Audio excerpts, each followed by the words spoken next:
I make a regional statement. This is just for for example, the Northeast began with identity politics, self-determinations. Today they have moved away from that to developmental state. Heart of India was a developmental state. In spite of developmental state, the development indicators are the worst in the country. And today from developmental state, they are moving to security state. Bastra, Chhattisgarh, Jharkhand, Odisha, and so on and so forth. How do you? So you find that there is a region in the Northeast which was a sort of security state, from being a security state for such a long period of time, and yet you find development indicators are fascinating, very good. The heart of India is a development state, and yet you find the development indicators are the worst in the country. This is a dilemma, it's a paradox. But I think one of the way in which to look at is that in case of heart of India, you find that there is an effort through policies to bring them, include them, entitle them, but simultaneously there is a process of dispossessing. I think these two processes cannot really go side by side. No other part of India has seen the extent of dispossessions of the tribals as in the heart of India. And I think, so this is there. So this becomes a problem. Now within this kind of, how we really look at the women's situation? Because traditionally, people, I'm not saying that tribal society was a very egalitarian society, so relatively egalitarian society, but gender inequality was there.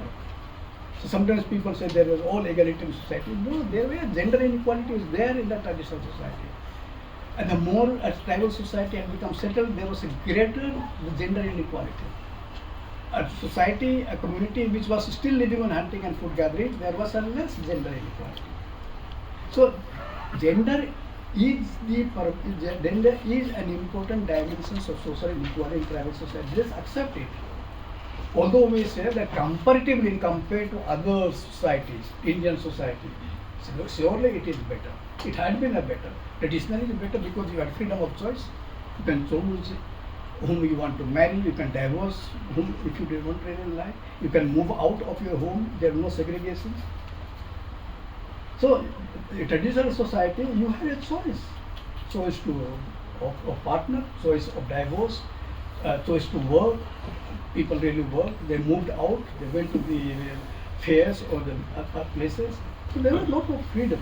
But freedom does not necessarily mean that they did not have a burden. They have also, in a sense, suffered from disability, they suffered from deprivation. For example, one of the important deprivation is in terms of inheritance to life. Or you find an inheritance to, let's say, denial to access to public domain in terms of political participation. So you do find that inheritance has always been a problem in tribal society. And you find that there is also the problem with access to politics, power. Because public domain, at home you may have, but on the public domain, in traditional societies, women did not have an access. So it was prerogative of men. Inheritance. So on the one hand you have autonomy and freedom, at the same time you find that on access to certain kinds of resources, there is a denial, there is a deprivation. And that has been in traditional society as well. So I think we have to really look at it. But then, with these changes that tribal society has gone, what are the kind of problems that we are seeing? The gender inequality remains, and probably gender inequality is becoming even more pervasive now, because even tribal society, when they have in development, there is inequality emerging, much greater inequality emerging in terms of property, in terms of income, in terms of wealth, in terms of power that you have. And therefore you find that the tribal society, like any other society, is also becoming, in a sense, characterized by relatively marked inequality. Still as compared to the less, but nevertheless inequality is increasing. And is much more you can find in the Northeast than, let's say, in the heart of India, because your pool of poverty is there. So you don't find that kind of inequality, but you will find that. So there is an inequality that's emerging. And with the inequality, you find that there is also, somewhere else you find there's a trying to perpetuate the traditionalism and therefore deny them access to inheritance and power. For example, you might have heard about it that in Nagaland, there's no women because it takes me to different fields altogether. These are the states, and since traditionally they are not supposed to have a space in public domain, now in municipality elections, the women organizations are making a demand for 30%, 33% of the representation, which men resisted. So on the one hand, women are asserting to have a say in the political participation in municipal development.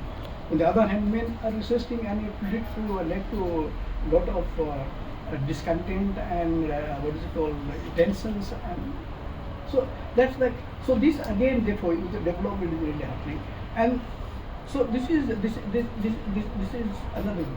But then what you really find is that with the transformations, you also find that tribal society has become very vulnerable, and women in general have become very vulnerable because of the squeezing of the resources, so dispossession of land resources. They are losing, and now they are moving. They are becoming assetless, and therefore their economic hardship or economic livelihood or their everyday life has become more difficult because the land that they had or access to forest that they had has dwindled, and therefore it is in a way adversely impacting their everyday life.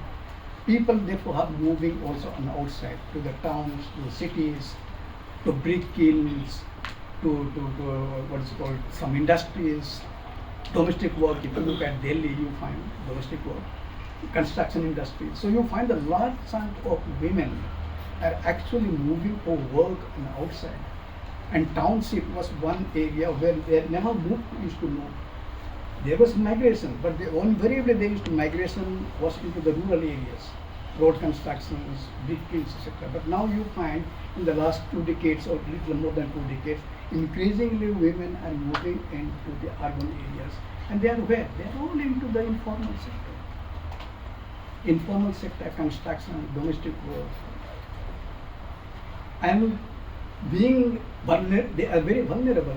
So there's a migration they are experiencing, but along with migration, you also find a human trafficking, either for the child labor or either for sex works and so on and so forth. So this is what is happening now. So what in a sense the nature of development that has really taken place is also led to a lot of this vulnerability. Yes, of the vulnerability, and people now are trying to organize themselves. There's women associations, they are part of the women's movement, etc. But that women's movement in a way helps, but there's also in a way women themselves are organizing. But this women's organization is not that autonomous as it should be. There's a lot of, in the heart of India, because of this question, there are a lot of movements. There was a movement at, let's say, in Jharkhand, what's called Netra Heart Field and Fire, movement against Netra Heart Field and Firing project, where I think more than 300 villages were supposed to be dispossessed for making a space for field firing for the army. And that was resisted, and there were women who are very important part of that movement. It was Kwelkar hydraulic project which they resisted, and women were very much a part of the movement. There are minings which in somewhere else around Jamshedpur, and women really were part of it, and they revolted and they protested against it, and they have been movement. So there are all. So you find that also women's organizations have really been emerging. But then the question is how autonomous women's organizations are. Are they a part of the movement? Are they autonomous? Now that is something. So in the sense, if I'm talking about, is there an tribal feminism or Adivasi feminism? Is it really emerging? That only means when you are assert as an autonomous individual or autonomous organization. So you find that many of these tribal who are educated activists, journalists, academicians, who are now a part of the various kinds of organizations which are articulating the assertions for women's rights and women's entitlements. So that is happening as it is happening in any other segment of the population. So this is a process, but it's a very nascent process that you can see. So there's women's problems are there. There have been, one can say that women not only become vulnerable, there are many of them have moved also into at least, let's say, white collar jobs because of their representations in state employment. So that is also there. But so you find that the problem of the women has become so diverse and so complex that you may find a good, developed, middle class having a good time, but you also find that there are people who are not that good and there are people who are really suffering in their everyday life. So that's the kind of situation.